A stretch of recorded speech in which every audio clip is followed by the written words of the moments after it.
Salut les amis et bienvenue dans la maison. Vous aimez les steaks et le fromage? Ça tombe bien, au menu steak sauce fromagère. Pour la recette, il faudra bien sûr des steaks, du fromage A, B, C, abondance, Beaufort, comté. A, B, C, le comté bon. Et pour les détails, on verra ça plus tard.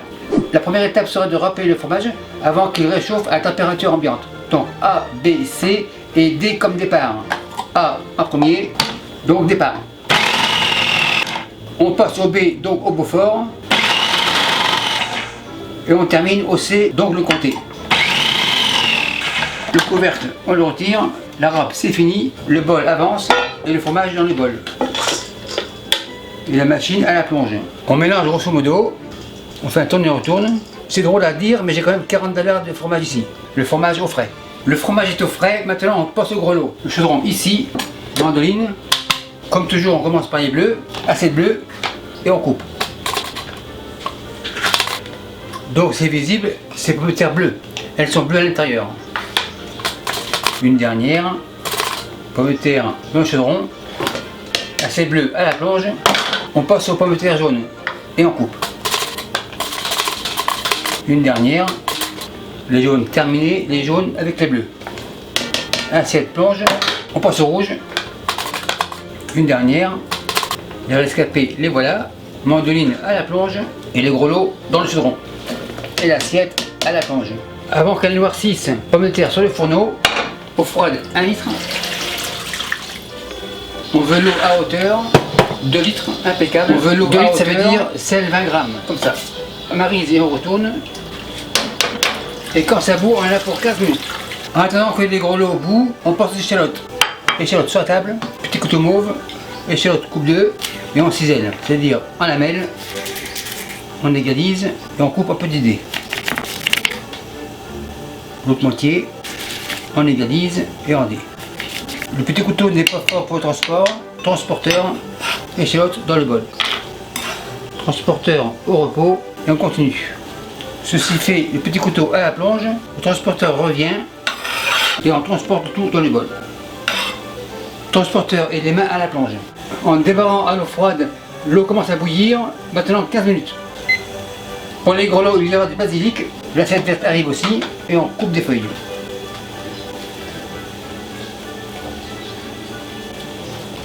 Ça devrait être suffisant. Le basilic retourne au jardin et les feuilles iront prendre une douche à la plonge. Après 15 minutes, c'est cuit. Feu éteint, passoire, et on les goûte. C'est impeccable, il n'y en a plus. Et les pommes de terre sur la table. On secoue, on fait un tourne et retourne, on attend que la vapeur parte légèrement et on passe au montage. Plat gratin comme ça, on est 3. Le beurre, ramolli, pinceau, on badigeonne sur les côtés. Les 2 premiers terminés, on passe au troisième. Troisième comme ça, sur les côtés. Le troisième terminé, le beurre c'est fini, le pinceau à la plonge. Dans les moules à gratin, feuilles de basilic. On égalise. Maintenant, cuillère à trous, on remplit avec les grelots. Pour ceux qui ne connaissent pas les pommes de terre bleues, les écreintes, c'est le même goût que les blanches. On égalise comme toujours. Maintenant, la crème à mi-hauteur. C'est suffisant. Un peu de poivre. Pas de sel car l'eau de cuisson était salée. La dernière et meilleure étape, le fromage. Par-ci par-là. On en garde un petit peu pour la sauce fromagère. Donc pas trop. Troisième. Maintenant tout ce petit monde au frais. Maintenant on passe à la cuisson finale, c'est-à-dire au four qui a été préchauffé à 350 degrés Fahrenheit. Pour les Celsius, c'est marqué sur l'écran. Les grelots dans le four. Et on en a pour environ 15 minutes. On regarde, en effet c'est prêt, feu éteint et on les garde au chaud. Les grelots sont prêts, on les garde au chaud dans le four. On passe à la viande, feu à fond et j'attends 225 degrés Celsius. La poêle est chaude, les steaks arrivent. Pas de gras car mes steaks Angus 3 sont très persillés, donc le gras est là. Le steak comme ça. Pas de sel car le fromage est déjà salé. Après 1 minute, tourne. Après la 2e minute, steak tourne. Et encore 1 minute. Donc on peut voir que le gras du bœuf a fondu, donc pas la peine de gras, ni d'huile, ni rien. Un dernier retourne. Encore 1 minute, ce sera le spectacle. La minute est écoulée, maintenant le spectacle. Cognac. Encore un peu.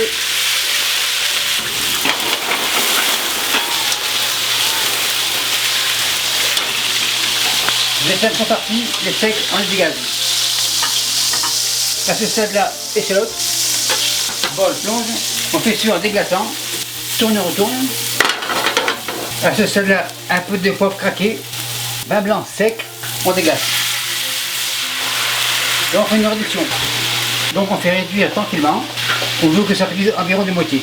La réduction est impeccable, le chaudron, le couvercle, on le retire. Réduction dans le chaudron, on récupère tout, impeccable. La poêle à la plonge, le feu on le baisse, genre médium. La réduction frémit du bouilleur. Maintenant la crème, on égalise et on laisse légèrement tiédir le tout. Bien sûr pour les quantités, c'est visuel, on y va à l'œil, à la consistance de la sauce. À ce stade-là, le fromage, on commence pas un petit peu, ça ne bout pas, donc impeccable, on égalise et on fait fondre tranquillement. En fait c'est le principe de la fondue. On y va tranquillement pour que le fromage ne fasse pas une boule. On continue, maryse, on fait fondre, c'est encore liquide, on met tout. Le bol à la plonge et on égalise. Ça fond tranquillement, je me répète, sans faire bouillir. On va sur les bords, on fait un tourne et retourne. Après 2 minutes, la sauce est prête, tout est chaud, maintenant on dresse. Feu éteint, les gros lots, en voilà un deuxième et le troisième. Donc légèrement gratiné, pas trop, légèrement moelleux. La fécule des pommes de terre allie légèrement la sauce, donc impeccable. Pour les steaks, les voici. Contrôle la qualité, un au hasard, steak comme ça, viande rouge, couteau rouge. On coupe comme ça pour avoir une belle visibilité de la viande. Pince, très joli. Cuisson centrale, ce steak on le réserve. Le plus gros, le voilà. Donc pour dresser les steaks, c'est comme pour les poissons, comme les truites entières dans l'assiette. On met la tête à gauche, l'arête centrale dessus, c'est-à-dire le dessus du steak, donc c'est plus facile à manger. La planche on s'en balance, la sauce avance, on fait un tourne et retourne, la garniture comme ça, vérification visuelle de la sauce, très bien, consistance super nickel, genre velouté. Maintenant louche comme ça, maryse pour protection et on nappe. C'est assez pour le premier service. Décoration personnelle pour les gros lots, basilic comme ça. Mademoiselle, c'est chaud, c'est prêt, on enlève. Et merci à vous qui me suivez dans les grands tests de France et porteurs. Salut, bye. J'espère que vous avez aimé la vidéo. Et pour les détails des ingrédients, les voilà. Steak Angus 3A vieilli, 300 g chaque. Pour la sauce, échalote, vin blanc sec, cognac, crème 15% champêtre. Donc ce qu'on appelle en France une crème semi-épaisse. Pour les fromages, 150 g chaque, à savoir A, B, C, Abondance, Beaufort, Comté. Et les pommes de terre grelots bleu, blanc, rouge, environ 800 g. Un peu de beurre pour les grelots et le basilic pour la saveur des grelots.